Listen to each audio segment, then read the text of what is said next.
I realized, wow, you can actually get leaner and hotter if you lift weights. It doesn't mean you're going to like bulk up and be this bodybuilder if you lift weights. And that really changed my whole physique when I started lifting weights. And now I'm 52 and I'm in the best shape of my life because I have incorporated weight. So that's why another reason I love the title of your podcast, Wits and Weights, because weight training really changed my life. Welcome to the Wits and Weights podcast. I'm your host, Philip Pape, and this twice-a-week podcast is dedicated to helping you achieve physical self-mastery by getting stronger, optimizing your nutrition, and upgrading your body composition. We'll uncover science-backed strategies for movement, metabolism, muscle, and mindset with a skeptical eye on the fitness industry so you can look and feel your absolute best. Let's dive right in. Wits and Weights community, welcome to another episode of the Wits and Weights podcast. Today, I'm joined by Rebecca Whitman, international best-selling author, top-ranked podcast host, a positive force in the world of personal development and empowerment. Rebecca will share her philosophy of the 7 pillars of abundance, challenging us to rethink how we balance our lives, with a bit of emphasis today on the physical abundance pillar. From her unique approach to her personal morning routine, you'll learn how to embrace abundance, build resilience, be more consistent, and reshape your self-identity to harness your full potential. A graduate of Princeton University with honors, Rebecca was awarded Life Coach of the Year and Empowered Woman of the Year by the International Association of Top Professionals and one of the top 7 entrepreneurs to watch in 2023 by LA Weekly magazine. She's also the host of the Top 1% podcast, The Balanced, Beautiful, and Abundant Show, which won the Positive Change Award. Known as the Magnetic Abundance Mentor, Rebecca's approach is designed to help people find a harmonious balance among the 7 pillars of abundance, unlocking more joy and freedom in their lives. Rebecca, welcome to the show. Thank you, Philip. It's great to be here. I love the title of your podcast, Wits and Weights. Yeah, a little bit of alliteration. It came to me while we were at my daughter's soccer game, and I was just like brainstorming in my head, and somehow it came to me. So appreciate it. So thank you for coming on. And we're talking about abundance today and what that means in general, but also in the context of health and fitness. So what I'm curious about is, for contrast, is there a time in your life where you clearly didn't have abundance, right? Maybe scarcity, whatever we want to call it. How did that experience, how did it feel, and how did it lead you to where you are today? Well, I was raised in a very competitive house. And by the time I was 8, I was playing national tennis tournaments. So I was taught that I had to win. My dad literally had a sign in his office that says, winning isn't everything, it's the only thing. So that is a scarcity mentality. And that is very like hypervigilant, competitive, fight, flight. And I did get results with that. I mean, I graduated from Princeton with honors, and I, had some sales records in my early career and direct sales, but I was absolutely miserable and not happy. I was overweight. I was having toxic relationships. It was just not a good way to live. And then I hit a bottom in 2003, and I started studying the law of attraction with Michael Beckwith, Abraham Hicks, Wayne Dyer, and I started understanding that I can have a scarcity mentality or I can have an abundance mentality. And then I combine that with my study of there's 7 different areas of life, and then I realized I have a choice to make in all these 7 areas. I can either look at my fitness, my romance, my emotional life, my financial life, and an attitude of scarcity or abundance. And that is what I call myself now, the Magnetic Abundance Mentor, because I believe that you can raise your vibration in life and magnetize abundance in all 7 areas of life. Yeah, I love that. So the zero-sum competitive game is kind of that rat race a lot of us live in on a daily basis, especially people who are high achievers, right? People who are looking to constantly grow, whether it's personally, professionally, and it's this competitive thing. And I think we put that on a pedestal sometimes, right? As a positive value and a virtue, Whereas what you're suggesting is it's not sustainable, right? It sounded like it burned you out, you were unhappy, and it led to all these other things. So thank you for segueing now into the pillars, because I want to establish that framework for folks. I always love frameworks and thinking of life as, okay, I'm very I got the engineering mind. I can imagine these 7 buckets maybe overlapping as circles or something like that. You mentioned the 7, or most of them: spiritual, physical, emotional, romantic, mental, social, and financial. So elaborate on that framework, and then we can dive into a few of those. Sure. So the framework is an order of importance and how I set up my day and my week and my life. So the first one is spiritual. I am a huge believer in having a morning practice. And that is where I drink my water, take my supplements. We'll talk about my philosophy and fitness, but it's really where I start to tap into my relationship with my higher power. And I have an amazing tool that I'm going to share with your listeners. It's an abundance journal. And there's a story behind that tool. I'll get into that too in a minute. But writing in that abundance journal, prayer, meditation, they're non-negotiables for me. The second pillar is fitness. And I don't work out every single day, but I do work out probably 6 days a week. And it is a combination of tennis, yoga, weight training, and walking. And I really do like having my competitive edge on the tennis court. So I'm not saying there's no room for competition, because it is fun to compete. It's fun to win. But I don't want to think of everything in my life as a competition. That is exhausting. The third pillar is emotion. And I do believe that all emotions come from fear or love. If you look at emotions that come from love, and this isn't me, this is A Course in Miracles teaches this, it's appreciation, happiness, contentment, satisfaction, joy comes from love. And then resentment, fear, anger, jealousy, bitterness, it all comes from fear. So you could also call it scarcity or abundance. So all emotions are either in scarcity, there's not enough good to go around, or there's an abundance of good to go around. Whatever that is: energy, time, money, love. The next pillar of abundance is romance, and romance affects all the areas, just like all of them affect all the areas. So if you're with a partner that doesn't support your health and fitness goals, for example, if they want you to order pizza every night and have donuts every morning for breakfast, it's going to be really hard to achieve your health and fitness goals. Same is true with financial. If you want to be an entrepreneur and swing for the fences and go for wealth and legacy, and they just want you to have a 9-to-5 job and, watch TV all weekend, it's probably not a good fit. The next pillar after romance is mental. And that is what we're doing right here on this wonderful podcast, Wits and Weights with Philip. And we're working on our mindset. And there's many podcasts, audibles. It could be learning a new skill, learning a new language, learning a sport, chess, poker, anything to work on your mindset. The next one is social. Your vibe attracts your tribe, and community creates immunity. Having a community of like-minded people is so important when you have a goal. So if your goal is to be healthy and fit, having a community, whether it's a gym, a Facebook group, a class of other people that have the same goal, is critical. And the same is true with money. Having people in a community that want you to succeed financially and that are on the same path as you, that is so crucial. It's the average of the 5 people you hang out with. Those are the results you have. The final pillar is financial, and that is making enough money to have freedom. I don't believe in just sitting on a pile of money and doing nothing with it. I believe that life is meant to be lived, and money gives you freedom to do what you want, when you want, where you want, and with who you want.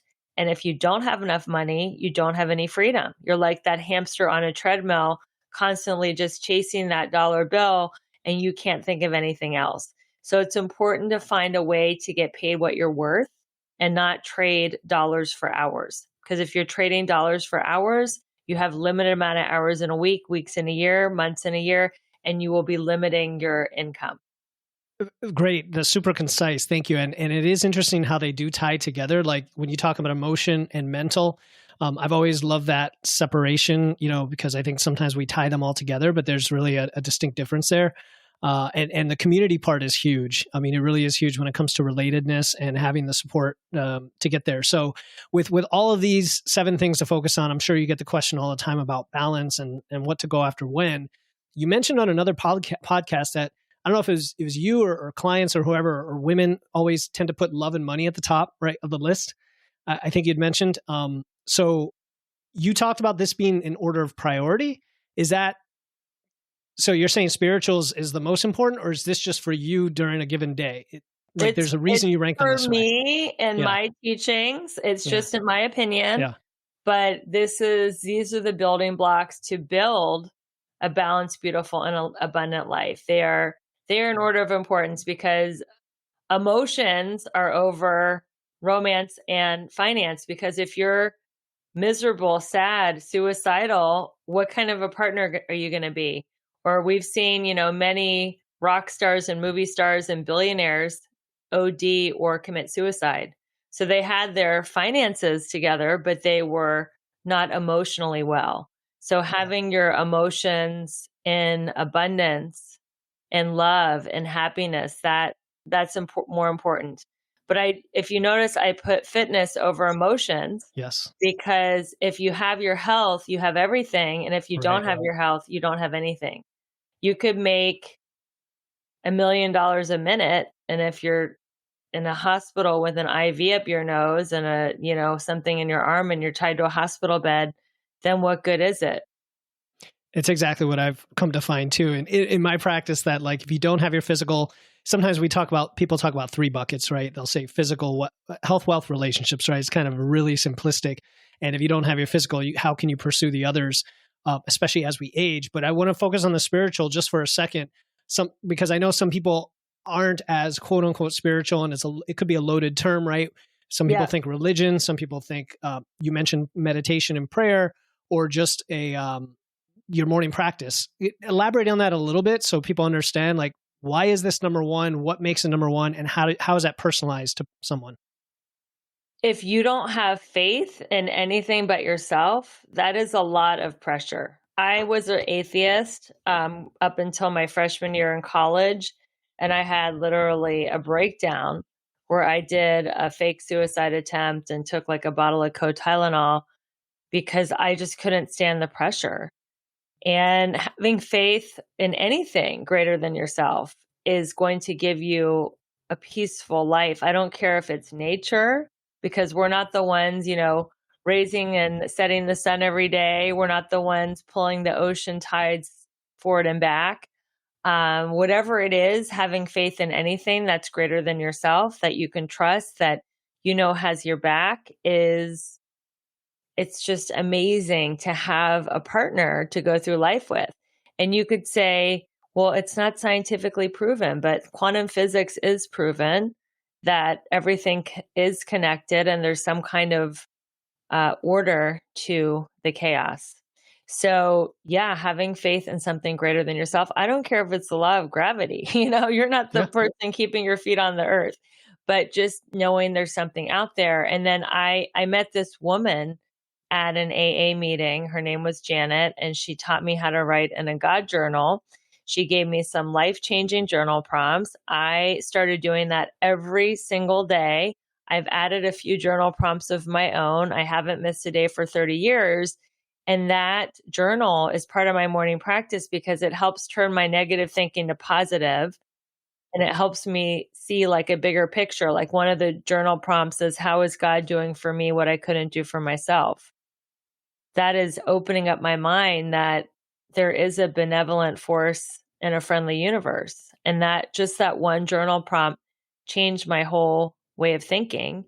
And I'm actually going to give this journal as a gift to your listeners.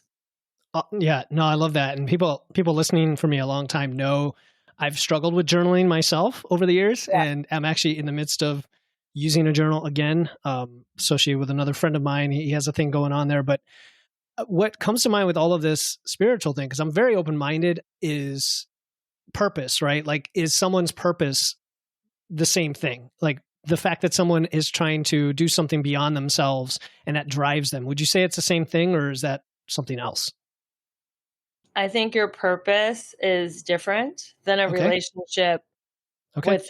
with a higher power. Your purpose can be anything. And actually, I have a free guide on my website, RebeccaElizabethWhitman.com. And the guide is called Find Your Meaningful and Magnetic Purpose. But yeah, Hmm. purpose to me is what you're put on this earth to do, what Okay. lights you up, what your mission is. And spiritual, I mean, it could tie into your spirituality, but I feel like the two don't have to be connected. The Hmm. spiritual Hmm. can be its own separate relationship. Okay. No, I love that. So let's focus on the second pillar, which I know we wanted to get in today, the physical, and your personal philosophy of fitness. I think we had a text conversation and you mentioned the term HNM to refer to hydration, nutrition, movement, and meditation. So again, frameworks, I love it. You know, the acronyms, the letters, and all that. So the fact that you start with hydration is very interesting. But just tell us more about this overall philosophy, and we can get into details. Yeah, I believe in H&M, not the discount store, although I do love the discount store. Like you said, hydration, nutrition, movement, meditation. So hydration is everything. I'm actually drinking my water right now, and it's got phytonutrients and electrolytes in it. That's another thing. I promote a Hmm. brand for health and wellness, and I believe hydration is so critical for just everything. One of the things that I do as soon as I wake up is I drink lemon water, at least 16 ounces, and I have some electrolytes in that. And then I do participate in caffeine. I'm not going to Hmm. say I don't, Hmm. which makes hydration even more important. So I believe that we should be drinking half our weight in ounces of water. I don't think the water has to be plain. I'm all about like putting extra supplements to jazz it up. But yeah, 90 ounces of water is so important, especially if you are taking a lot of supplements and especially if you're working out because the body Hmm. needs that water to process everything through. I didn't even drink a lot of water. Like growing up, it wasn't a thing. Now all these kids are walking everywhere with their water bottles and there's Yeah. water bottle stickers and everyone's like, be hydrated. But it does make a great difference to me and my health and just in my skin, how I feel. So that's the first. Yeah, let's just focus on that for a second. The fact that you put it first is kind of innovative because most people don't, right? They'll kind of put it as an afterthought. And I have clients all the time who say, oh, I'm hungry this week, or a client recently had said, I started drinking more like you suggested, and my energy is better. Is that a thing? And it's absolutely, like your body needs water for everything it does, every function you can imagine. And the electrolytes is also good because people do drink a lot of caffeine.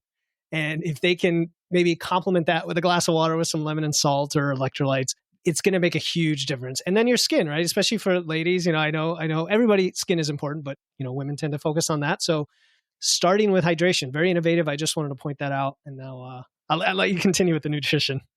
Yeah, and I love putting electrolytes in my water because a lot of us are mineral deficient because our farmlands are depleted of minerals. So even though they're doing the same crops year in and year out, there's less and less minerals that the crops are garnering from the soil. So yeah, I'm all about electrolytes in the water. Oh, let me ask about that. Which Yeah. electrolytes do you find is magnesium high on the list? Would you say, like, which electrolytes do we find are most efficient, and how do you address those with the electrolytes? And also, do you get it from fruit, for example? Yeah. Well, there's a product. It's got all the electrolytes. Magnesium's one of them. Plus, it has shilajit. Do you know what that is? I actually don't. It's a new superfood. It's like a resin that they scrape off of caves in the Himalayas, Interesting. and it gives you energy naturally. So Okay. it's got electrolytes and shilajit in it. I also use a brand called Trace Minerals. I put that in my lemon water. And they have just a general mineral formula, and then they have one with fulvic acid. I also put molecular hydrogen in my water sometimes too. If I'm at a restaurant, I have little molecular hydrogen pills that I'll drop in the water to just, again, jazz it up, make it more exciting.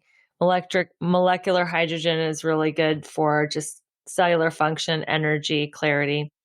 The next is nutrition. I am a believer in the Mediterranean diet, which is the blue zone diet. It's a low inflammation diet. It's a lot of vegetables, fish, eggs, and I don't eat meat. I don't eat gluten. I don't eat dairy, and I don't eat, I mean, there's sugar in everything naturally. I don't eat things with a Right. lot of sugar. Though the Mediterranean diet does have lean meats in there for Yeah. completeness. Yeah. Okay. For those who want to eat lean meats, it is in there. Yeah, absolutely.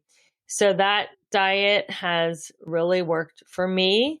I didn't do well on the high fat, low carb diet. I actually blew up my gallbladder and needed emergency gallbladder removal because I was doing like too much fat. So I don't think that works for everybody. So I don't like avoid fat. I have avocados and sometimes I'll have ghee, but I don't like put fat in my coffee every day or do that.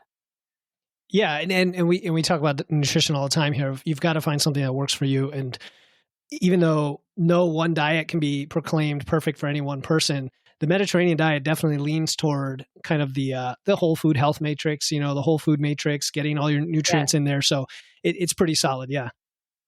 And I like what Dr. Gundry says, that food is just a delivery system for olive oil. So I think that is a healthy fat that I can tolerate. So the next M is for movement. I changed my workout when I hit menopause. I was doing HIIT training that was like cardio, 2 minutes of weights and 2 minutes of sprinting on the treadmill.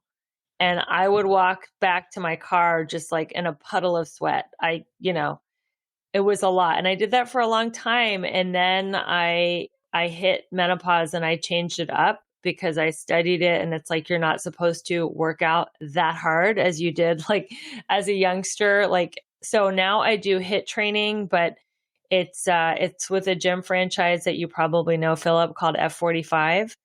And they have like more resistance training. It is still HIIT. You still do stations with, a few seconds of rest in between sets, but I do more the weight resistance days.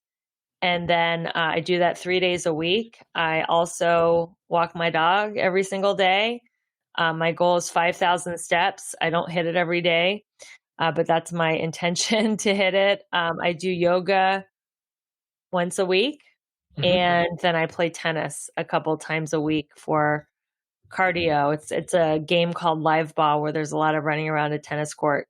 So I really believe for fitness, it should be a combination of strength, flexibility, and cardio. And I feel like I'm hitting all those things. I agree.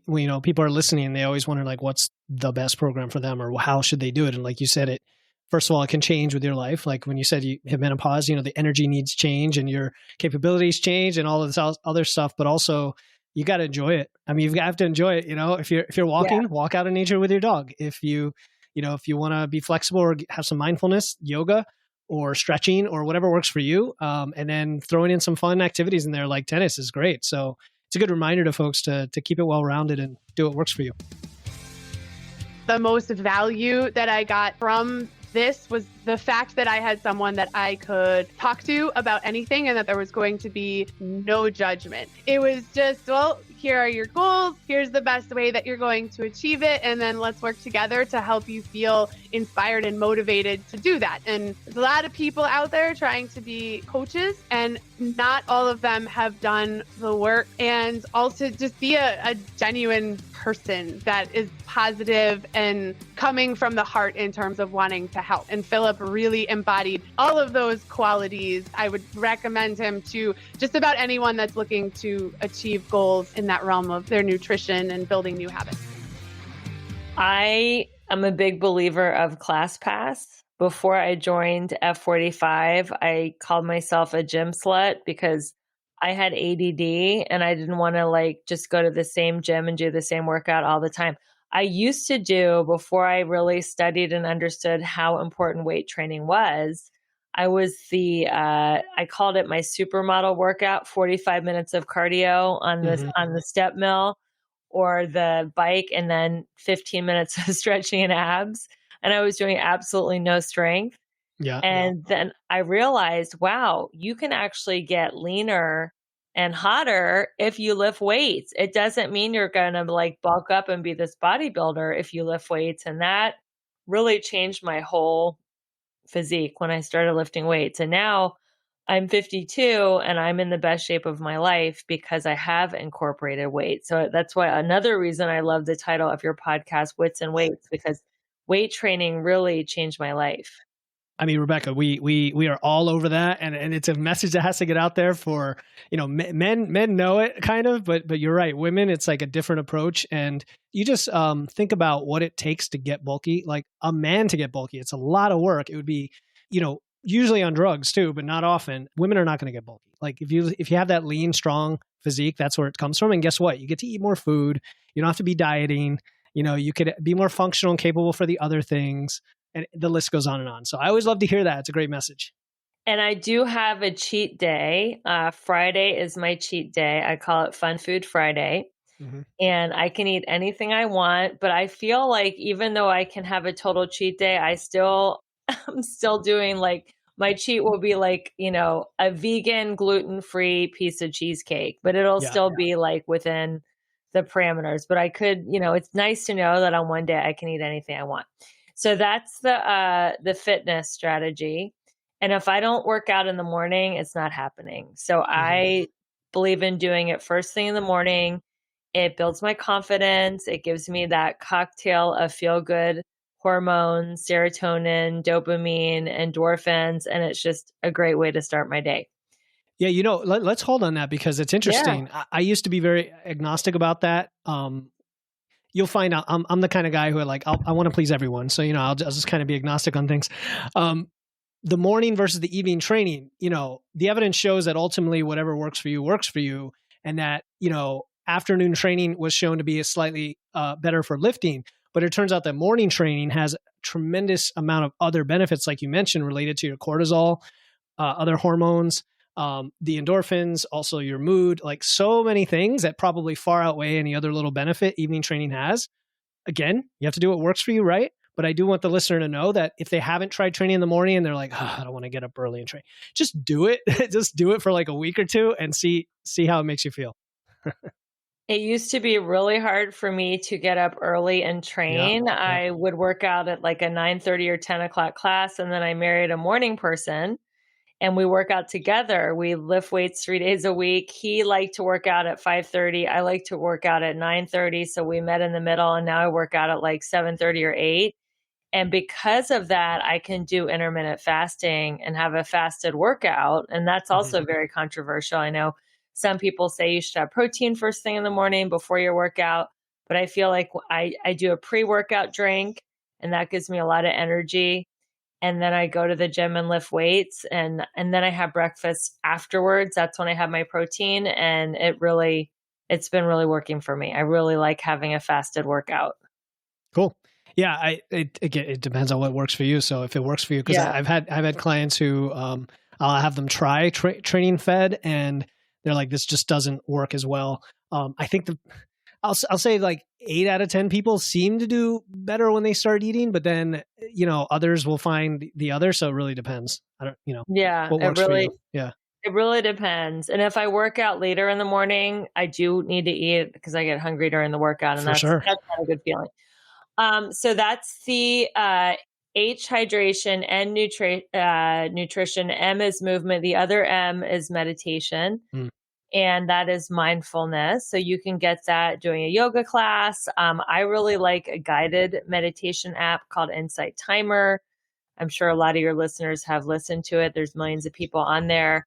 And on Insight Timer app, depending on how much time I have, if I have anywhere from 1 minute to 45 minutes, I can find a meditation that works within that parameter and just set up the meditation with my AirPods and just listen and just relax. And I really enjoy guided meditation because you can have some with affirmations for abundance or confidence or whatever it is that you're working on. You can find that guided meditation, and it's kind of like reprogramming your mind on a subconscious level. And I got to be honest, a lot of times I just fall asleep, but that's okay too, because I know that it's working on a subconscious level. Yeah, I was joking with people about active mind syndrome, right? A lot of us we cannot shut the mind off. Even when we try to meditate, it's like we get distracted. Like, do you have thoughts on that? I know I've always heard the advice is just keep doing it. You'll get used to it, and it's okay even if you do have thoughts. Like, it's all okay. But what are your thoughts on that? I think of our thoughts as watching cars drive down a highway. And if you can learn to like say, oh, I'm thinking about, what I'm going to have for dinner. I'm thinking about what that person said to me at work or whatever, like, and just name it, then you can detach from it. But the whole point for me of meditation is detaching from my thoughts and realizing I am not my thoughts. I have a soul that is connected to the divine, and it's tapping into that, again, that relationship, which is the first pillar of spirituality, and not getting caught up in my thoughts. Because I used to think I am my thoughts, I am my emotions, but I am more than that. And so are you. Love it. I love it. So like cars driving by, I've heard the leaves floating on the river, right? Kind of just going by, and you look at them and you detach from them is what you're saying. So that's beautiful. You mentioned your morning training, both the spirituality and the journaling. You mentioned fitness. Was there anything else in the morning routine that you wanted to share? Probably a lot. I do. It's a lot. I do take my supplements in the morning. I take a liquid collagen, totally obsessed with it. It's liquid collagen and hyaluronic acid, and it has completely changed my muscles, my joints, my strength. It's really changed everything. That product I take first thing in the morning. I take glutathione. Quick question about that one. Does it happen to have curcumin or anything like that as well, or do you know? The collagen, I don't think the version I take does. Mm-hmm. Just curious. I take a glutathione in the morning. I take NAD, and I take DHEA in the morning. And then I drink my lemon water. And then after that, I will have coffee or tea. I go back and forth. And while I'm having my coffee or tea, I will do my morning practice, which is writing in my abundance journal, reading from a couple spiritual books, and doing a little bit of prayer meditation. And then I'm off to the gym. Now, what about people who say, oh, I can't find the time, and I can't devote every morning to this whole ritual? Because I'm sure you hear that all the time. Yeah. It doesn't take that much time. I mean, taking my supplements, a lot of people say, I don't have time to take supplements, but really it takes like 2 minutes once you get it as part of your routine. Making the lemon water takes another couple minutes. I don't do the lemon like pre-made. I actually squeeze the lemon. I don't think it takes more than 20 minutes to do everything.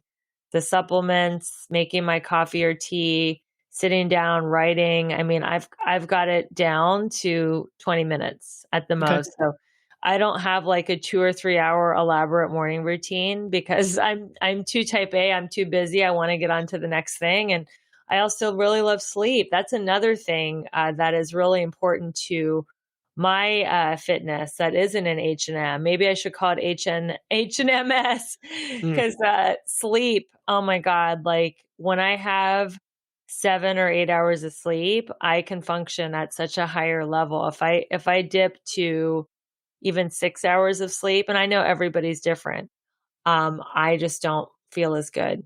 Yeah, that is massive. And it's true, everybody's different. And some people make excuses for being different. Like, you know what I'm saying? Like they'll say, well, I'm the kind that can get by on 5.5 hours of sleep.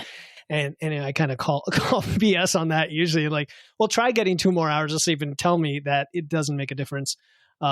It's funny because I was getting consistently 6.5 hours, and I knew it wasn't enough. And I have an Aura ring too that kind of helps. But then then after I had surgery for my rotator cuff in the summer, and I started sleeping more just because I couldn't train as much, and I shifted an extra half hour. That's all it was. And to this day, I kept that extra half hour, and that made all the difference. Like you go from like 45 minutes of deep sleep to like an hour and a half of deep sleep just from that little extra change. And the other thing is I'm a big fan of like sleep hacks. I don't know if you have things like a sleep mask or blue blocker glasses or like blackout curtains. Do you have any kind of hacks that you like to use for sleep quality? The only hack, and this is a really tough one for people, is not to bring my cell phone to the bed. That is a boundary that I set with myself.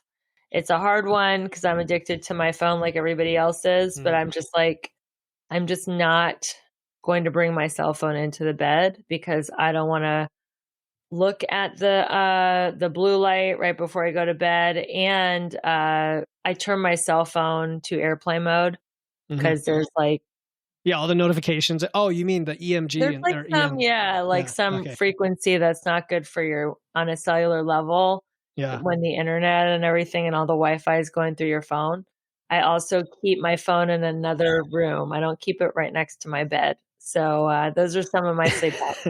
There's something to that with the electromagnetic waves, right? Because we got a new microwave like a year ago that leaks compared to our last microwave. And you could tell because it starts to interfere with Bluetooth and Wi-Fi when a device is near it. And you're like, wow. I don't know if this is good, I don't know if this is good. But they're all in the similar frequencies. So that kind of tells you something. We think microwave radiation is super dangerous, right? If you get exposed to it. So that's funny. Another thing related to fitness that you shared in the text we were talking about, I think, was the hiatus you took from tennis. And I knew you wanted to talk a little bit about that. You took a 25-year hiatus playing for Princeton. Yeah. Okay. Tell us about that. Yeah. I was really burned out on tennis because, again, I did not have a spiritual awakening until I was 20 years old. I thought that if I won at tennis, I was a worthwhile human being. And if I lost at tennis, I was not a worthwhile human being. And hitting a second serve and a third set tiebreaker was like, in my body, the same as like, jumping out of the way of a freight train. Like it was just really putting my adrenals into overload and it just wasn't fun anymore. And it was a really tough decision, but I got into Princeton to play on their tennis team. And then I quit after my sophomore year.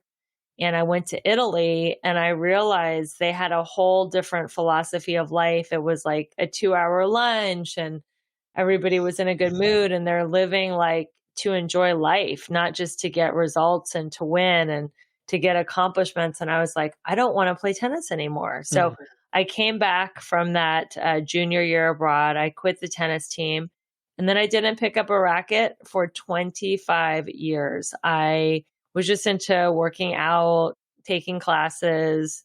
I was like, I don't want to do competition. I'm over it. And then a friend of mine asked me to hit with him, a high school friend that happened to be living in LA. And I did, and I had fun. And then I found out about this fun game of women playing in the park. And I had to remind myself, like, okay, this is like a bunch of middle-aged women playing in a park. I do not need to like get stressed out like this is the finals of Wimbledon or something. Yeah. So I had to like really work on calming my sense of competition down so I can enjoy it. And I made friends with everyone. And I've been playing ever since and getting better ever since. So I play like once or twice a week and it's been a lot of fun to have a fitness activity that I'm really good at. And I also feel connected to my younger self, a teenage version of myself that I've kind of like left behind. I've reconnected with that part of myself and it's been really healing. I love that story of rediscovery because you don't, just because you had a bad experience connected with something doesn't mean that thing was the cause of it per se, right? It was other factors of how you approached that back in your younger days. I had another guest on recently, was a runner, similar experience. He was like burned out from running marathons. He was in the Boston Marathon, all that when he was younger, took a break, came back to it older and wiser and was like, just going to like take it easy, have fun with it, like really enjoy it. So people can learn a lot from that. And I guess anyone listening who feels stressed out by something that they're doing, it doesn't have to be that way, right? Is what you're saying. Fitness can be fun. Like that's Absolutely. The whole point of fitness. Like who wants to do it if it's not going to be fun? Yeah. And it's funny with lifting weights. A lot of people will say, well, yeah, I don't really like lifting weights. And when you look at the mode that they lift with, you find that it may not be for them, like the way that they lift. Let's say they're lifting, they're doing 10 movements and they're doing a circuit style and they're just sweating and they hate it, you know? And then you're like, well, why don't we just lift really heavy, but you only have to do these 3 things and with all this rest period. And I go, well, that sounds hard too. And then they do it and they're like, wait a minute, this is fun because it's not associated with the negative things about lifting that I had before. Anyway, I'm rambling here, but with the pillars, we talked about quite a bit about physical. Which of the others would you say contributes the most or you like to talk about relative to physical fitness? So once you have the physical stuff kind of dialed in, does it then really enhance one of the others more? Or does one of the others, if you work on it, really enhance your physical fitness? I think the fitness really enhances the emotions. Because when you are feeling fit and strong, you are just happier, you're confident, and that affects romance because you are going to be more attractive to the opposite sex when you're feeling fit and strong and comfortable in your body. So I would say those two. And also, I mean, they're all connected to fitness because also money, you know, when you feel like you've done a really hard workout and you lifted heavy weights, and you've really challenged your body, you're like, wow, that's the hardest thing I have to do today.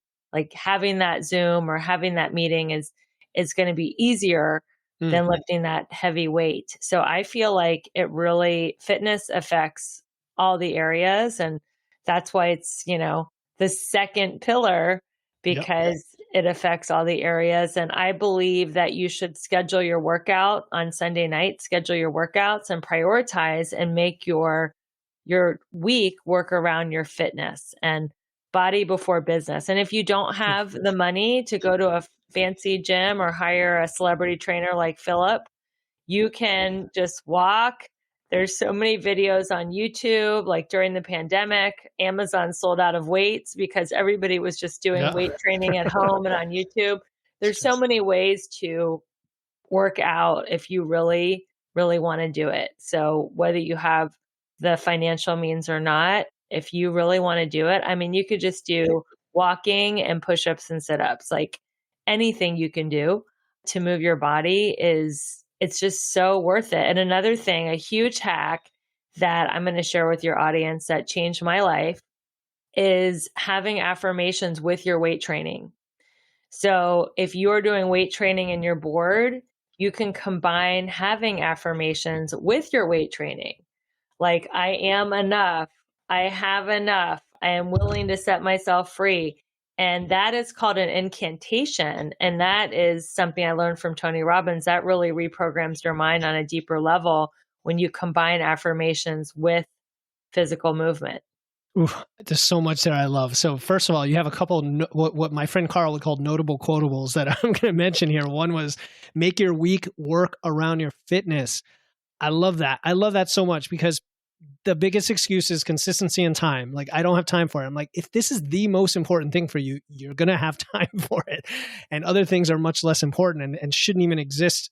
Not shouldn't exist, but they won't exist without your fitness. The other thing you said is body before business. That's a good one. I'm sure you've said that before because it came rolled right off your tongue. Body before business, not having financial excuses. Like, you know, big box gyms are pretty dirt cheap. Like, I mean, maybe this is going to sound inappropriate, but I've heard how homeless people will get a membership at a big box gym to get their showers because it's the cheapest way to go. You know what I mean? Like, it's you can $10 get a month for kind of thing. Yeah, 10 or $20 a month. Yeah. So that shouldn't be an excuse. And then the affirmations or their weight training, that's an interesting one. My friend and former client, Alan, and I always talk about how lifting is a form of mindfulness, especially if you turn off the music, right? If you're doing it, like, especially if you're at a home gym and it's very quiet, just getting under a heavy squat can be a form of, you can't think of anything else. The thoughts go away and you're just focused on the activity and you're breathing and you're bracing. So folks listening, like, this is kind of a form of habit stacking, right? Doing multiple things at once and getting the most out of it. I love it. I just wanted to comment on all that, Rebecca. Yeah. So you also mentioned resilience, like when you work out hard, you feel confident.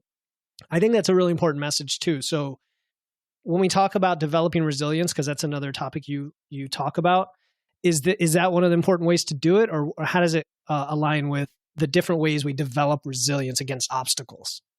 Well, weight training is resilience training. You have to break down the muscle before it can get stronger.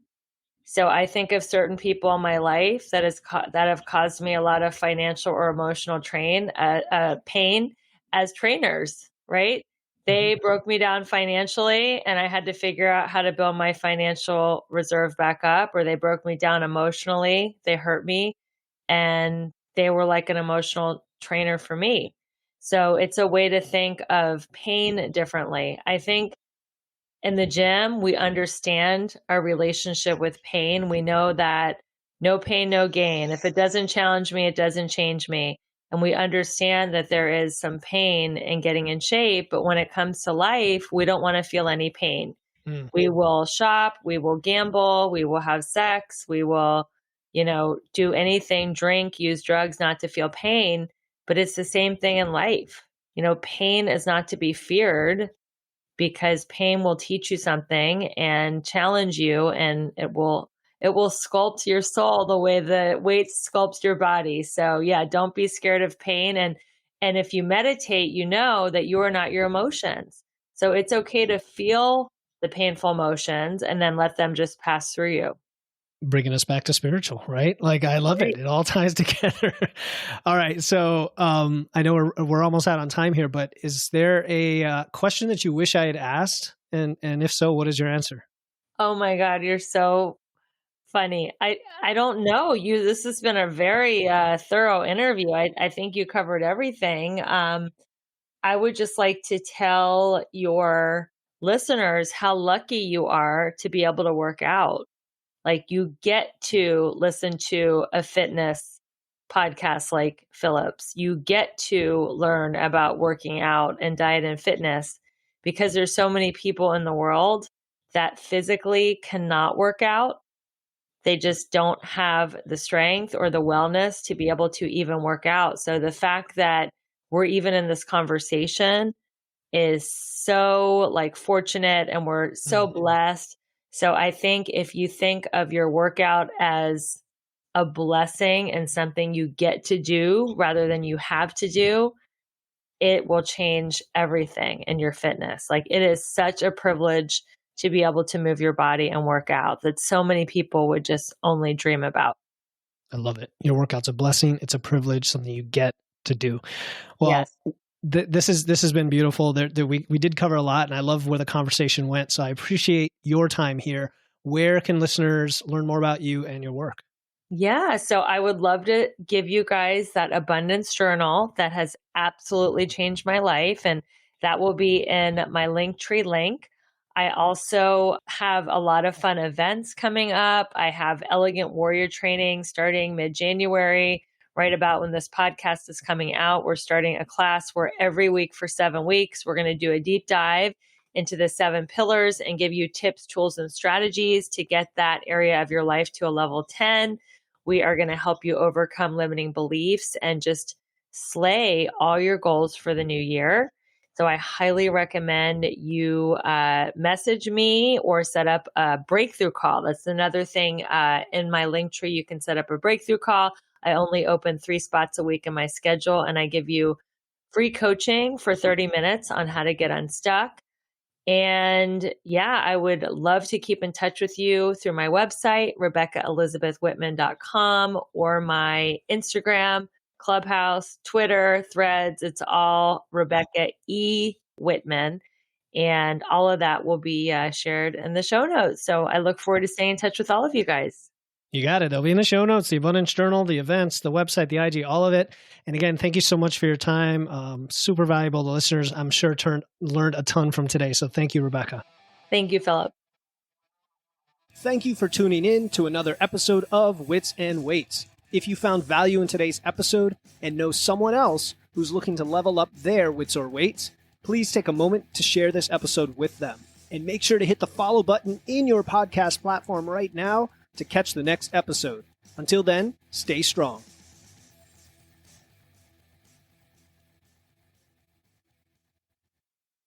Hey, before you go, I want to let you know about a free resource I have. They are free guides on everything from fat loss to eating out to building muscle to managing hunger to figuring out the best macros for you and more being added all the time. You want to get the most out of these podcasts and your time to look and feel your best, and these free guides will give you a quick and easy way to know what to do. If you want to get your hands on these completely free guides, you can head over to witsandweights.com/free. That's witsandweights.com/free to get your free guides and level up your results today.